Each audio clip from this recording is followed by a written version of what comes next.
Good afternoon, one and all. I've got a box of Sangard here, which is probably at this point way its worth in gold, considering how much they're going for on the secondary market. I thought I'd open it up and just show off a couple of bits out of it, because there's a couple of interesting things with this kit, with kind of the design of Space Marines as a whole and how they progressed. So this came out tail end of 4th,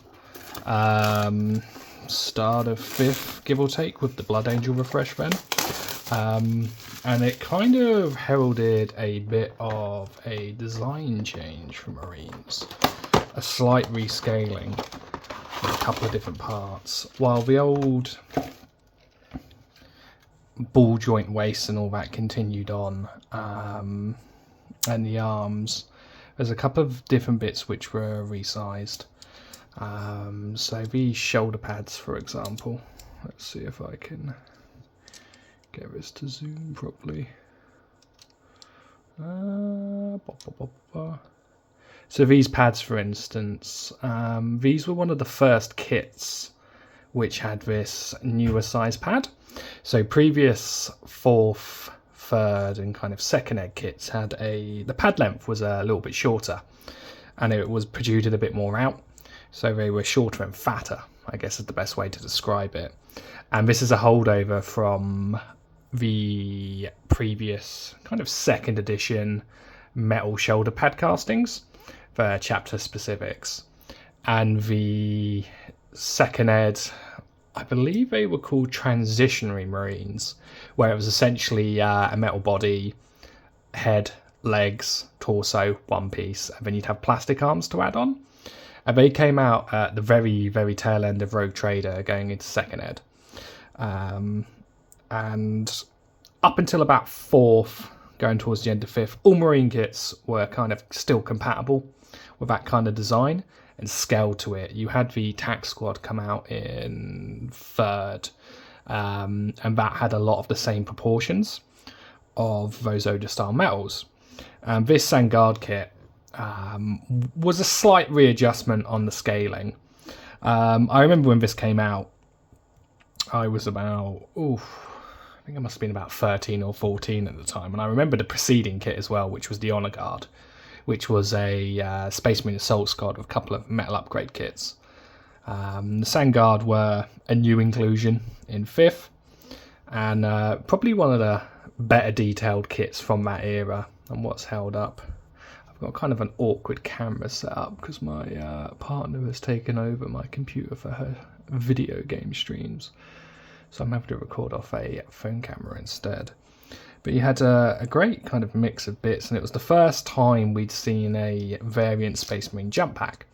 So that's the Mark IV jump pack, which would later be cast up in resin for Forge World. And this specific design wasn't present in the Sabertooth card game either at the time. So this was kind of the first bit of pre-heresy kind of plastic we ever really got. Obviously got the wing detailing, which I'm not that massive a fan of. I don't particularly like how they join onto the packs and appear on the back of the models. I'm more of a fan of the... You had the... Was it? No, not Mephiston. Who's the other chap? Astarath. I was always a slightly bigger fan of how his wings kind of splayed out behind the packs. And the Blood Angel's chaplain, which came out in 6th ed along the Traitor's Blood supplement. The one kind of thrusting upwards with an Infernal Pistol Crozius and curved wings which shriek round the back. But there's a lot of these elements would be, on these sprues, would later be reused in the Blood Angel's Tactical Squad, which came out in 5th or 6th. When was Shield of Baal? 6th. And a lot of these were just kind of copy-pasted designs. I have a couple of those tactical squads knocking around somewhere. Particular thing to note is these winged shoulder pads. They kind of draw from a lot of biblical artwork in terms of angels and how they're kind of the upswept design of their wings. If you look at some old kind of angel designs, less the people in white robes and more they call them bloody biblical accurate choir of angels, depending on which flavour of angel it is. They have this upswept design on the wings a lot of the time. So yeah, these are actually going to get used as Sangard in my 30k army. I've built another set of them already with the resin upgrade pack from 30k, the one which comes with the spear and the axe and that type of thing. And scale wise, they're a little bit dumpy now. I had spacers onto the top of the waists, or on the body itself. Just you can either use a plastic card kind of shunt bit, like a little circle or a blob of green stuff, just to add a little bit of height to them. Arm wise, they still fit on quite well with the modern Firstborn kits, the Mark 6, Mark 3, what have you. Obviously the armour marks are a bit disparate, but as it's artificer armour, you can kind of get away with it to an extent. But yeah, it's kind of, I think this is a real high point in terms of GW design. While I didn't play too much 5th because I didn't particularly enjoy it, I was more of a 3.5 4th, and I really like 7th, but 5th always kind of stuck out to me. So I missed a lot of the stuff from that era, kind of rules wise, but I picked up models. There was a Blood Angels Assault Veteran Sergeant, which is quite rare now, of a chap with, I think, a power sword and a hand flamer kind of thrust upwards.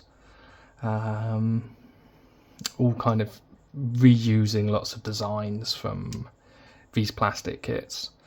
You of course had the Death Company kit as well, which came out at the same time, along with a slew of other plastic characters, or would have been metal characters that predated the Finecast era just about.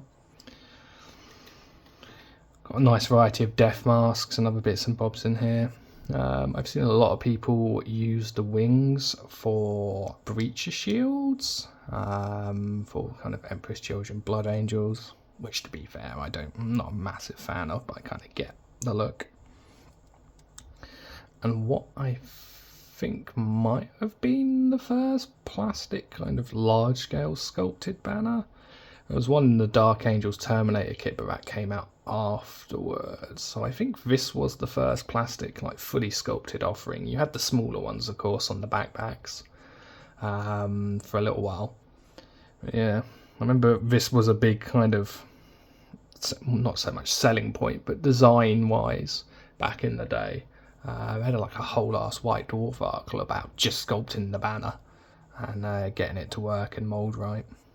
But yeah, currently, unfortunately, they're OP, and getting hold of one at the moment is sort of a £70-80 adventure, as they've been replaced by the new Primaris ones, which, yeah, not to everyone's taste. I'm going to see if I might pick up a set and harvest the weapons, so I've got a bit more variety.